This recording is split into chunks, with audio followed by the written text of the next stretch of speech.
विद्युत विभाग के निगमीकरण के मुद्दे को लेकर एसडीएम के समक्ष प्रस्तुत होकर उमेश पटेल ने रखा अपना पक्ष।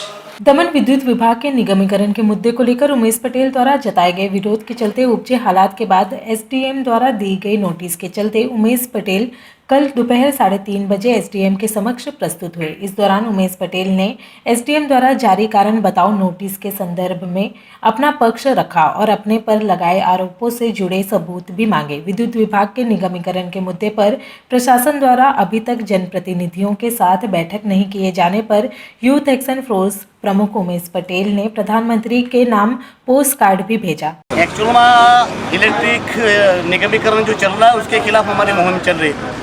दमन के प्रशासक प्रफुल्ल भाई पटेल तानाशाह बनकर हम लोगों की आवाज़ दबाने लगे हुए। जब 15 तारीख को दमन बंद था तब 14 तारीख को एस यादव ने एक प्रेस कॉन्फ्रेंस करके जनप्रतिनिधियों की मीटिंग करके एक बताया था कि हम लोग पब्लिक की राय लेंगे और पब्लिक की राय के बाद ही इलेक्ट्रिक का कुछ ना कुछ करेंगे। जब मैंने इस पर कल बात लेटर लिखा और उनसे जवाब मांगा कि भाई क्यों अभी जनप्रतिनिधियों की मीटिंग नहीं बुलाई गई है, क्या दमन दीव के आंदोलन को फेल करने के लिए सिर्फ ये नाटक थे?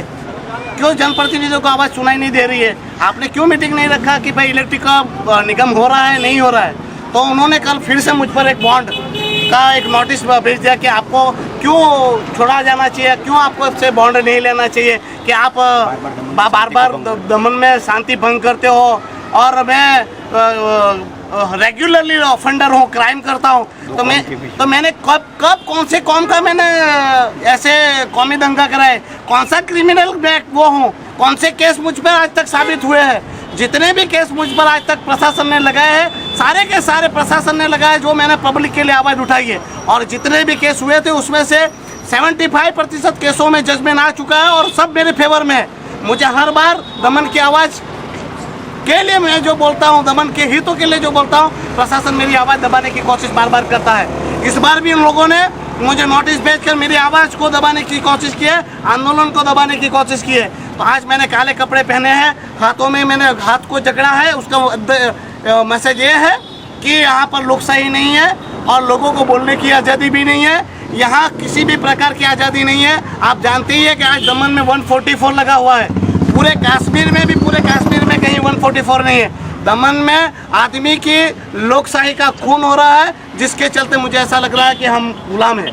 ये आज अभी प्रशासक ने मुझे 3:30 का टाइम दिया है, तो 3:30 में मुझे प्रशासक के ऑफिस कलेक्टर एसडीएम ने बुलाया, वहाँ जा रहा हूँ। और मैंने साथ में मेरी बैग में मेरे कपड़े भी ले लिए हैं और जितना भी सामान है मैं अभी उनको यही कहने वाला हूँ कि मुझे आप पूरी ज़िंदगी जेल में रखें, क्योंकि मैं जेल के बाहर निकलूँगा तो मैं दमन दीव की हित के लिए आंदोलन करूँगा। पहले तो मेरा गुड बिहेवियर भी था, अगर बैड बिहेवियर दमन प्रशासन दिखना चाहती है तो वो भी प्रशासन की मर्जी से होगा।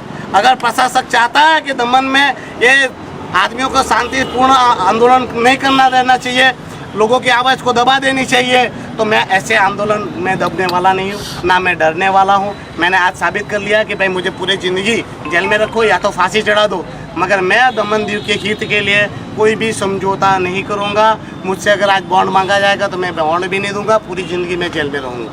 मुझे किसी से किसी भी प्रकार से वो डर नहीं है। एसडीएम नीलेश गुरव से मिलने के बाद उमेश पटेल ने मीडिया से बातचीत करते हुए बताया कि एसडीएम ने दोनों पक्षों की बातों को ध्यान से सुना। उन्होंने कहा कि हमें समय दिया गया है और बुधवार को वापस दोपहर 3:30 बजे फिर एसडीएम कोर्ट में उपस्थित रहने के लिए कहा गया है।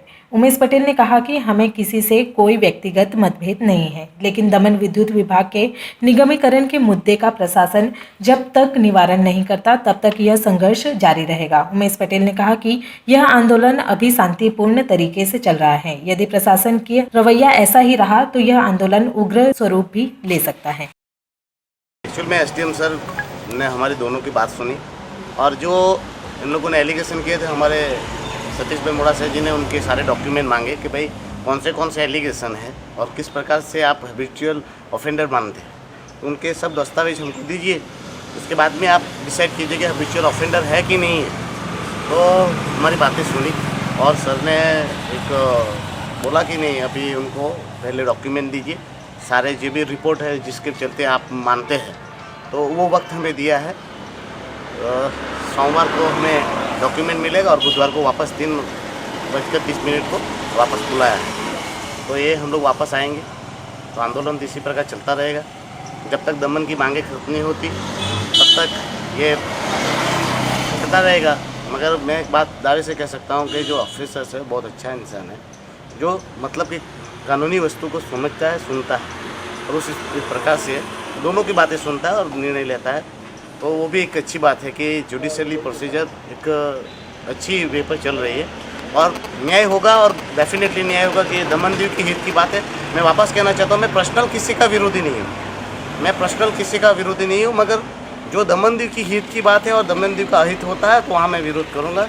पर्सनल मुझे किसी से कोई दुश्मनी नहीं है। दमनदीव का जो मुद्दा है उस पर इलेक्ट्रिक का मुद्दा जनहित का मुद्दा है। अभी भी प्रशासक के पास टाइम है कि वो अभी भी जनप्रतिनिधियों लोगों की बात सुने और ये मुद्दे को सॉर्ट आउट कर दे, तो दमन में घर्षण नहीं होगा। मगर ऐसे ही आप घर्षण पैदा करवाने की स्थिति में ला दोगे तो फिर घर्षण तो होगा।